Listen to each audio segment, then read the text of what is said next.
What if I told you that one financial decision, one that seemed harmless at the time, could cost you thousands of dollars in retirement and could even force you to cancel your travel plans, sell your RV, and even have to go back to work? That's exactly what happened to one of my clients. He thought he was doing everything right. He retired early, saved well, and had big plans for the next chapter of life.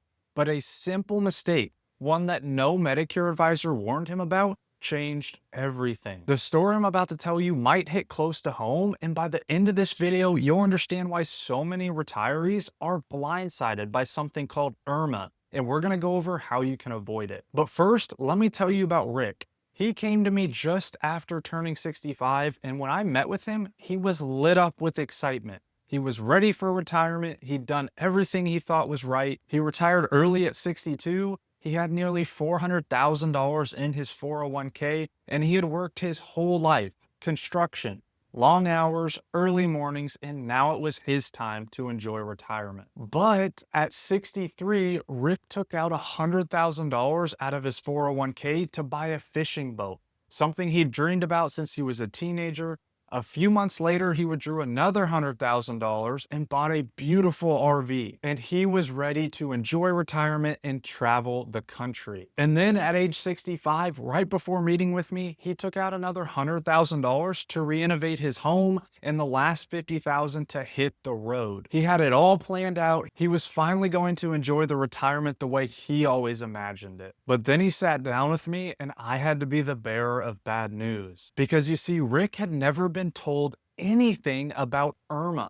And that's not his fault, but none of the Medicare advisors he spoke with before had told him about it. Which, if you're watching this video and you don't know what IRMAA is, it's a Medicare surcharge according to your income. So if your income goes above a certain threshold, the Medicare premiums go up. And I'm talking way up. So back to the story about Rick, all those withdrawals that he made from his 401k, they all counted as taxable income. And in the eyes of Social Security, it looked like he made over $200,000 that year, even though he didn't earn it at his job. And that pushed him into one of the highest IRMAA brackets. So instead of paying the standard $174.70 a month, which is what the Part B premium was then, Rick's Part B premium jumped to over $550 a month. That's over $6,600 a year just for basic Medicare that he had not budgeted for. But it didn't stop there. Rick also got hit with the Part D IRMAA adjustment. It's another surcharge on top of his drug plan that now he has to pay. And with all the withdrawals that he took, he had to pay an additional $75 a month,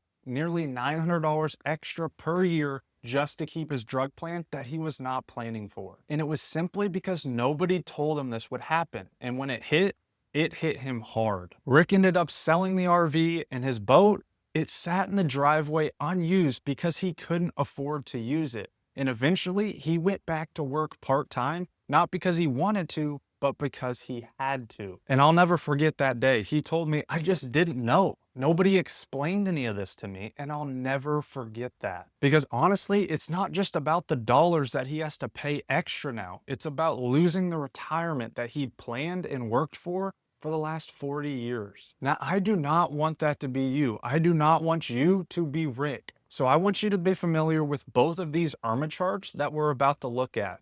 The first one here you can see is for Medicare Part B. And it's very important to know in the planning process that Medicare always looks back 2 years when deciding how much you pay for Medicare Part B. So if you're getting on a Medicare in 2025, they're actually going to look at your 2023 income. This is why it is so crucial to start planning for Medicare when you turn 60. Especially if you have large amounts in 401ks, 403bs, or other funds. Now, obviously, I'm not going to go over every single bracket on this chart, so let's just take a look at the first column on this chart. So if you're filing individually and you're getting on a Medicare in 2025, you need to show less than or equal to $106,000 in 2023 for your Part B to be the standard Part B premium, which is this year is $185 a month. Same thing if you're filing jointly, you have to make less than or equal to $212,000 in 2023 if you want your Medicare to be $185 a month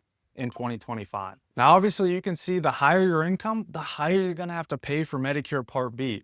And unfortunately, nobody showed this to Rick when we met last year. So he wasn't necessarily making that much money as an annual income from a job, but once he took that money out of his 401k, it showed for tax purposes and it showed his income. So it bumped him up 3 or 4 different levels to where he couldn't even afford his Medicare Part B. Now let's take a look at this second chart. This is the IRMAA adjustment for Medicare Part D for drug plans. And same thing as the other chart. On the left-hand side, if you're filing individually and you make less than or equal to $106,000 in 2023, getting on a Medicare, you are not going to pay any adjustment. You're just going to pay your drug plan's premium. Now, if you're filing jointly and you make less than or equal to $212,000 back in 2023, getting on a Medicare in 2025, again, you're not going to pay any adjustment. But as you can see, as you go further down the chart, you are going to, one, have to pay your plan's premium, your drug plan's premium. But then you're also going to have to pay on top of that this adjustment that you see on the right-hand side. So feel free to pause the video. You can look and see and plan where your income needs to fall according to these charts. Now, to show appreciation for you clicking on this video, I want to share with you 4 things to remember that will ensure you don't pay the IRMAA adjustment. Number 1, don't take large lump sum withdrawals in Medicare affected years. Meaning, let's say that you're getting on a Medicare in 2027. Well, now that you know the income brackets according to the charts, you just need to remember to make sure and not take out more that will bump you up to the next income level. Number 2, you need to spread out your income over multiple years if possible. So instead of taking $100,000 out in 1 year, you could split it up into 2 or even 3 years and avoiding bumping up to the next income level. Number 3 is doing a tax-free rollover. What a lot of our clients do is they roll their money over into another fund, tax-free, so it doesn't show as income. This is a great strategy to avoid having these funds show up as income if you have a 401k or a 403b. And number 4, I would suggest working with a Medicare advisor who also understands tax strategy, especially in retirement. A lot of Medicare advisors, even financial advisors, don't set up plans for their clients when it comes to taxes in retirement. However, if you work with an advisor who is well-versed in both areas, it makes the process go that much smoother, and you can save a lot of money in retirement by not making the same mistake that Rick made. Now, Rick's story is tough. Nobody should have to deal with that in retirement. But I'm here to tell you that that story does not have to be yours too. If you're approaching Medicare age and would like some guidance not only on picking out a plan and making sure you're ready for Medicare enrollment, also making sure you have a plan for IRMAA, feel free to call or text the number on the screen. I have personally helped hundreds of people navigate retirement, and I would be more than happy to help you as well. Retirement should be something that you look forward to, not something that you stress about planning. It's also 100% free of charge. We don't charge any fees whatsoever because we get paid through the carriers to help you. So if that's something you're interested in, feel free to call the number on the screen. I would be more than happy to meet with you and help you. As always, thank you so much for watching this video. I'd love to hear your thoughts on IRMAA and Rick's story in the comment section below. Now go check out one of these videos about other Medicare mistakes. I'll see you over there.